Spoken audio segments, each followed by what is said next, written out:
Now ये step है time के अकॉर्डिंग, मतलब वेन एवर यू सिट, अब ये आपने धीरे धीरे पेस बना लिया, आपको याद हो गया, आपको समझ आ गया कि ऐसे प्रैक्टिस करनी है, अब क्वेश्चंस आपसे सॉल्व हो रहे हैं, लेकिन आप थोड़ा धीरे कर रहे हो, लेकिन पेपर तो 3 आवर्स का ही होगा, उतने ही क्वेश्चन आपको अटेम्प्ट करने हैं, सबको उतना ही टाइम मिलेगा। तो अब आप टाइम पर काम करेंगे। जब इस तरह से करने के लिए आप एक टाइमर लगाएं, क्योंकि 1 आवर अगर आप बैठ रहे हैं या हाफ एन आवर आप बैठ रहे हैं, तो हाफ एन आवर में एटलीस्ट 6 to 7 question of mixed level, easy to difficult, small marker 1 marker question to 5 marker question, आप सारे रखें उसमें 6 से 7 क्वेश्चन, और आप उसको हाफ एन आवर में करें। अगर आप 1 आवर की प्रैक्टिस कर रहे हैं तो 10 to 12 क्वेश्चंस की प्रैक्टिस का टाइम टारगेट लगाकर बैठे, टाइमर लगा के बैठे।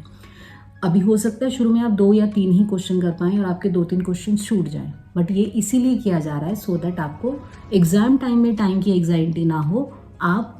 अभी पहले से ही उस एग्जाइटी से ओवरकम कर लें। तो आपको रिपीटेडली, जब आप आफ्टर 1 मंथ, जब आपने इस पैटर्न में सारे कॉन्सेप्ट को कर लिया है जो हमने पहले प्रीवियस स्टेप्स बताए, उसके बाद आप इस तरह से अपना टाइम टारगेट पर या टाइम को एक एज अ पैरामीटर या एक टाइमर लगा करके क्वेश्चन करेंगे, तो जो टाइम को लेकर के हमारा एंजाइटी या प्रेशर या ब्रेन सोचने लगता है वो नहीं होगा।